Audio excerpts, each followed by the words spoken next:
इस बार महागठबंधन का लहर चलेगा। अब महागठबंधन लोक पैक है। और क्या रहेगा ये एमआईएम के बारे में अगर कहा जाए तो? देखिए उस तरह का माहौल नहीं है जो फैक्ट है, उस तरह का नहीं है। लोग जो है ये सोच रहे हैं कि भाई अगर इधर उधर बांटा जाएगा तो फिर जो है गले का हड्डी पड़ेगा। तो लोग महागठबंधन जो वोटर है और जो थोड़ा बहुत चौक चौराहे में चाय पीने वाला लोग है, उन लोगों का तो कोई पार्टी नहीं होता है। वो लोग आज इसको जिताएगा कल उसको जिताएगा, माहौल उसी तरह का होता है। कहते हैं कि चो 4 गए हैं 24 लाए हैं। देखिए वो कहने की बात है, वो कह सकते हैं, लेकिन एक भी ले आए तो खुशकिस्मत है। हमको तो लगता है कि सदर साहब भी अपनी सीट बचा लें तो बहुत बड़ी बात है। जामा खान और ये गुलाम रसूल बलियावी जो आए हैं, ये उसका सीधा सीधा हम बोलते हैं उसका एजेंट है, ठीक है ना। वो नीतीश कुमार और भाजपा का एजेंट है, वो नेता नहीं है। वो नेता होता तो उसके अंदर ज़मीर होता, और ज़मीर जिंदा रहता तो जिसके खिलाफ में एनआरसी लाया हो, जिसके खिलाफ में सीए लाया हो, जिसके खिलाफ में वक्फ बिल लाया हो, जिसके खिलाफ में वक्फ एक्ट बना दिया हो, और उसका ज़मीर जिंदा रहता, वो सही माने में अगर मुसलमानों का रहबर होता तो आज वो राष्ट्रीय जनता दल के साथ होता या इंडिया गठबंधन के साथ होता, ना कि वो भाजपा के साथ होता, ना कि वो आरएसएस के साथ होता, ना कि वो जदयू के साथ होता। आरजेडी प्रखंड अध्यक्ष बहादुरगंज प्रखंड अध्यक्ष जनाब अख्तर नामी और गुड्डू जी हैं जो कि मुखिया भी हैं। क्या कहना चाहेंगे? आप भी आरजेडी से काफ़ी ज़्यादा पहले से जुड़े हुए हैं और मेहनत कर रहे हैं। ये मेहनत रंग ला पाएगी किशनगंज में या फिर बहादुरगंज में? आप अपने बहादुरगंज के बारे में देखिए, इंशाअल्लाह ये आरजेडी या गठबंधन जो सीमांचल क्षेत्र में जो 24 सीट है, 2400 सीट पर असरदार होगा। इस बार जो है महागठबंधन का ही वोट होगा। लोग महागठबंधन को ही वोट करेंगे क्योंकि नीतीश जी का दिमागी स्थिति सही नहीं है। अभी वो कुछ से कुछ कर देते हैं तो वो बीमार चल रहे हैं। नहीं, सीमांचल किशनगंज के लोग तो नीतीश कुमार को बहुत पहले ही नकार चुके हैं। हाँ। 2020 में भी दिखा दिया, एक भी सीट नहीं लाए यहाँ से। इस बार तो खैर मतलब आप जो भी हो, लेकिन यहाँ की आपका टक्कर का कौन होगा? कौन फैक्टर बनेगा? हमारे टक्कर में जो है एनडीए वाला ही होगा। एनडीए होगा? हाँ, एनडीए ये हर जगह रहेगा। अच्छा, देखिए छोटी मोटी जो पार्टियाँ हैं, छोटी मोटी पार्टियाँ हैं वो अपनी जगह पर वो हैं, कुछ जो है वोट काटेंगे। लेकिन बड़े स्केल में जो अगला टर्म में देखा गया था कि एक हैदराबाद की पार्टी आई थी जिसमें सब लोग इवन के हम लोग भी समझिए उस इसमें गबा गए थे, उसका बहुत सारा रीज़न था। आप भी उस समय उसी में थे? हम लोग उस पर वोट किए थे। वोट किए थे? हाँ। तो आरजेडी में ज्वाइन नहीं थे क्या उस समय? नहीं, उस टाइम में हम लोग आरजेडी में नहीं थे। जब क्या सोच करके वोट किए थे? बदलाव के लिए। बदलाव के लिए? हाँ, बहादुरगंज में बदलाव का माहौल था। बदलाव के लिए बदलाव तो और भी हो सकता है, दूसरे पार्टी में भी हो सकता है बदलाव। देखिए, एक तरह से उसको जो है पतंग छाप का उस टाइम में बदलाव कर करके यहाँ माहौल बना था। लहर चली थी नहीं, बल्कि ये कहिए कि अख्तरुल ईमान साहब जो हमारे बिहार के सदर हैं, उनके द्वारा यहाँ पर बहुत सारा लोगों को खड़ा किया गया था टिकट का प्रलोभन दे करके। तो सारे लोग अपने अपने क्षेत्र में जो है इसका माहौल बना दिए, मेहनत किए।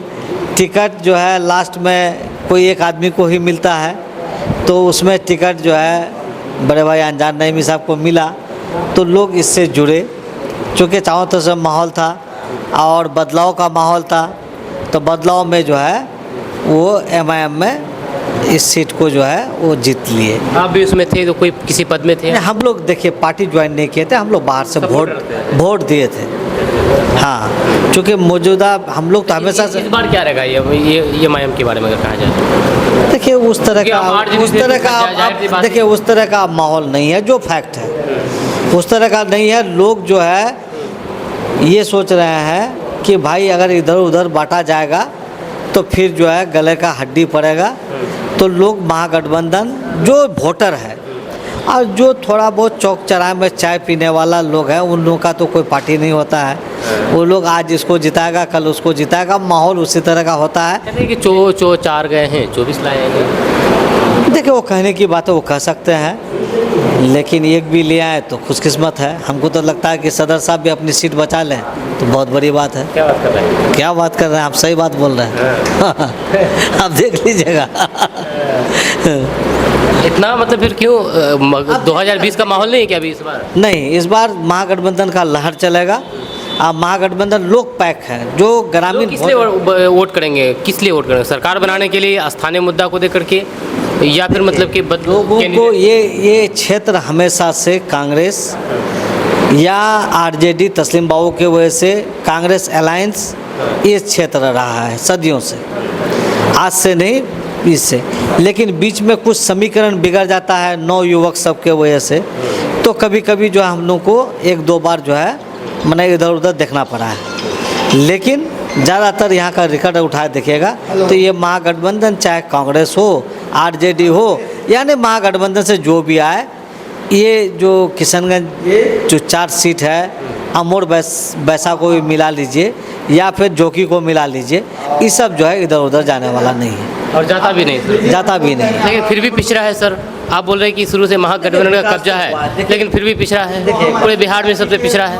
आपको बताते हैं गनी बाबू, हम लोग 2001 में मुखिया बने थे। 2001 से लेकर अभी का जो यहाँ का बदलाव है आसमान ज़मीन का है। 2001 में हम बहादुरगंज से शाम में कभी सोच भी नहीं सकते थे कि हम मोहम्मदनगर खुदागंज जाएं, या तो हमको वहाँ पबना पुल में नदी कटाओ नाव पर चढ़ के जाना पड़ता था, या इधर से दरनिया नदी में कोई पुल नहीं कि हम लोग जा सकते थे। उस समय भी आरजेडी की सरकार थी। देखिए थी, उस टाइम में देश का स्थिति सही नहीं था। जिस हिसाब से देश तरक्की कर रहा है उस हिसाब से इलाके में तरक्की हुआ है, ऐसा बात नहीं है। रोड का जाल बिछाया है तस्लीम साहब, इसको मत भूलिए। मरहूम तस्लीम साहब के दौरे हुकूमत में रोड का जाल बिछा। ठीक है सर, बहुत बहुत शुक्रिया। रमीज रजा साहब हैं जो कि प्रखंड सहायक निर्वाचन पदाधिकारी, प्रखंड सहायक निर्वाचन पदाधिकारी। जी बताइए, क्या कहना चाहिए, क्या किस तरह की तैयारी चल रही है विधानसभा चुनाव को? विधानसभा चुनाव को लेकर के हम लोग की पूरी तरह से तैयारी है।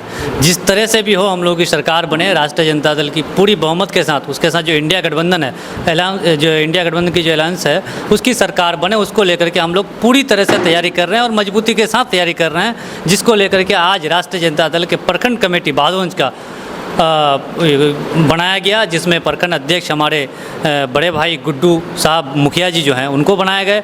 उनके साथ साथ 20 पंचायत के पंचायत अध्यक्ष और प्रखंड में जो भी सचिव होते हैं, महासचिव, प्रधान महासचिव, इस तरह से पूरा प्रखंड कमेटी और पंचायत कमेटी का आज चुनाव हुआ। चुनाव में सब किसी को चुना गया और बिल्कुल सबके राज़ी और खुशी मशवरे से बनाया गया।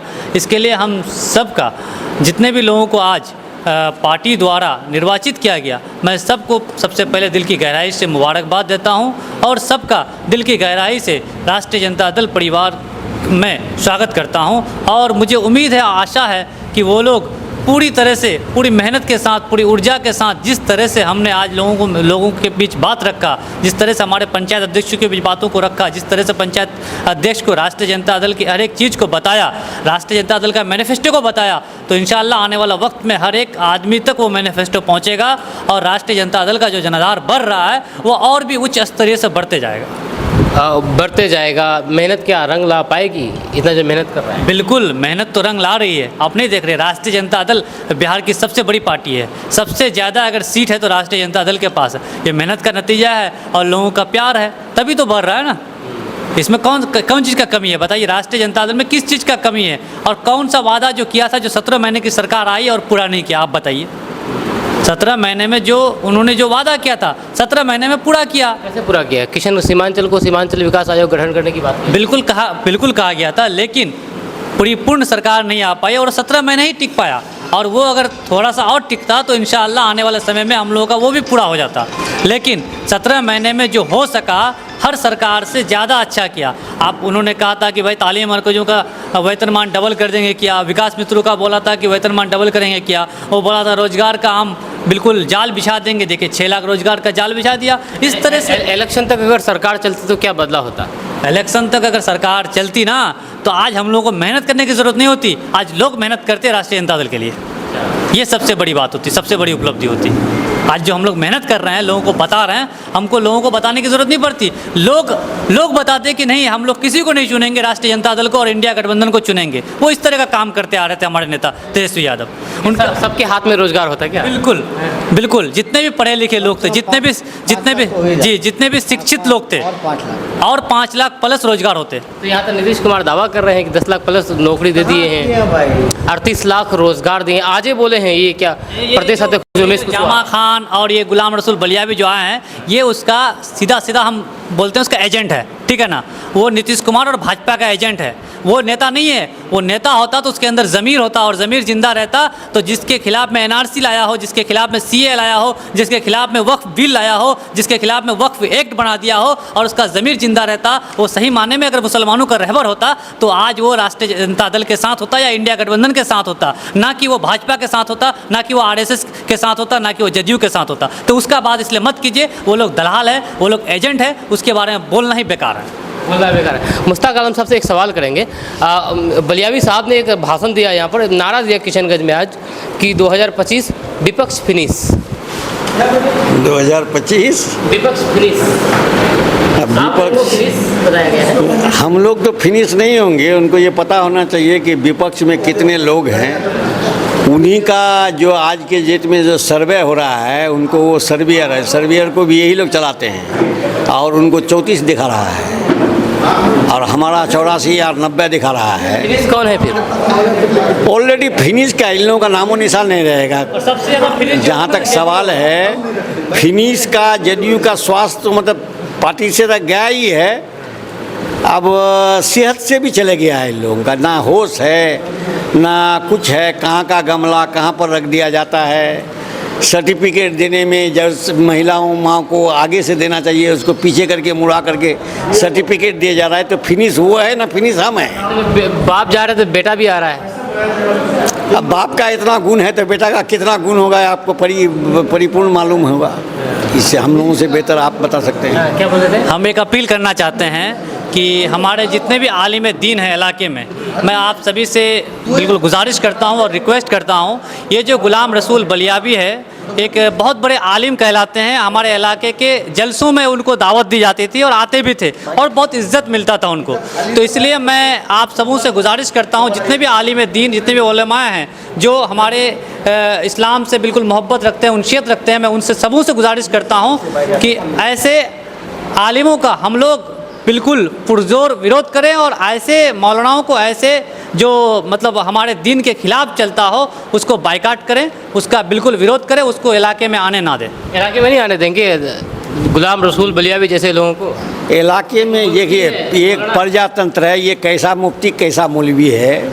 गुजरात का जब दंगा हुआ था तो लोगों को पीट पीट कर करके रो रहा था राज्यसभा बनने के लिए, कि हमारे मुसलमानों को नरेंद्र मोदी की सरकार ने सरेआम कत्लेआम कर दिया। और जिस जलसा में जाता था ऐसा ढकार पार के रोता था और लोगों को रुलवाता था। उसी के बिना पर इनको बुला करके राज्यसभा और कभी एमएलसी बनाने का काम किया, और ऐसा बनते बनते इनका ज़मीर ऐसा काला हो गया है कि आज ये बजरंग दल और शिवसेना में कुछ राज्यसभा और विधानसभा में फिर पुनः जाने के लिए ऐसे लोगों का साथ देते हैं जो इन लोगों को मौलवी कहा जाए, ना मुफ्ती कहा जाए, ना मुनाफिक कहा जाए। वो सेंटेंस हम लोगों के बीच तो नहीं है, कोई मौलवी ही इनके सवाल का जवाब देंगे। ठीक है सर, बहुत बहुत शुक्रिया। सबसे पहले आप ये बताइए, तेजस्वी यादव जी का लड़का हुआ है, उसका नाम इराज लालू यादव रखा गया है, क्या सोच कर रखा गया, क्या कहना चाहेंगे इस बारे में? इराज इसलिए रखा गया होगा कि चूँकि जो राजश्री हैं उनकी पत्नी वो क्रिश्चियन समुदाय से आती हैं, जैसा मैं जानता हूँ। तो हो सकता है उस नाम का संबोधन आया हो और आगे लालू यादव का नाम आया है, क्योंकि लड़के के दादा हुए लालू यादव जी, और वो लालू यादव जी जिन्होंने अपने राजनीतिक मतलब जीवन में इस संजीदगी से राजनीति को जिया कि आज न केवल बिहार और भारत बल्कि दुनिया उनको एक शोहरतनुमा नाम से जानती है। तो उन्होंने नाम अपना रखा होगा। आपने देखा कि बंगाल की माननीय मुख्यमंत्री ममता बनर्जी जी भी गई थी वहाँ आदरणीय लालू जी से मुलाकात हुई, राबड़ी देवी से मिले और तमाम लोगों बच्चे को आशीर्वाद उन्होंने दिया। अब सवाल है कि इस बार इतिहास दोहरा पाएंगे, 20 साल बाद सत्ता में आ पाएंगे? देखिए, राष्ट्रीय जनता दल तो हर समय इतिहास ही रचती है नहीं। जैसा हमारे अभी साथियों ने बताया कि जो वक्त में मिला था 17 साल महागठबंधन की 17 महीनों की, तो उसमें कई ऐसे कीर्तिमान स्थापित किए गए जो पहले नहीं हो पा रहे थे। जैसे ही महागठबंधन की जब तक सरकार थी, TRE 1 TRE 2 की बहाली कितनी तेज़ी से हुई, और जैसे ही हमारी सरकार नीतीश जी से साथ छूटा तो आज TRE 3 की बहाली होते होते साल लग गई। पता नहीं 4-5 होगा नहीं होगा, कब होगा। तो ये तो कीर्तिमानों की सरकार है और इनकी खुद अपना इतिहास है। क्योंकि जब लालू जी सत्तासीन हुए थे तो एक इतिहास ही बना था।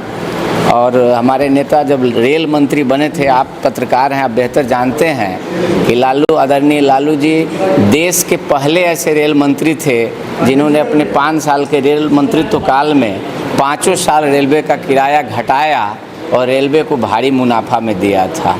और आपको ये जानकारी भी होगी कि लालू जी ही एक ऐसी रेल मंत्री थे जिन्होंने एक कलम से 40,000 कूलियों को परमानेंट नौकरी दे दिया, जो पूरी दुनिया में कोई रेल मंत्री नहीं कर पाए। तो हमारा तो इतिहास से ही सरोकार है बराबर। लेकिन फिर भी लोग 20 साल से बाहर कर दिए हैं, सत्ता में नहीं ला रहे हैं। हाँ, तो उस समय जो सांप्रदायिक शक्तियाँ थी, आपको याद होगा कि जब मंडल और कमंडल की लड़ाई हुई थी, आदरणीय विश्वनाथ प्रताप सिंह जी जब देश के प्रधानमंत्री थे और उन्होंने पिछड़ों के लिए जो आरक्षण की व्यवस्था की, 27% जो OBC आरक्षण दिया गया, उसके विरोध में कमंडल लेके लाल कृष्ण आडवाणी निकले थे। और आप ये भी जानते हैं कि लाल कृष्ण आडवाणी के रथ को, जो सांप्रदायिक रथ था, उस रथ को लालू जी ने ही रोका था इसी समस्तीपुर में। और उस रथ के रोकने का दुष्परिणाम था कि हमारे नेता पर तरह तरह के एलिगेशन लगाए गए, हम नकारा हैं, हम किसी काम के नहीं, हम दंगाई हैं, हम बलवाई हैं करके एक खास समूह हमारे खिलाफ आंदोलन किया और नतीजा हुआ कि हम सत्ता से बाहर हो गए। चलिए, बहुत बहुत शुक्रिया सर बात करने के लिए।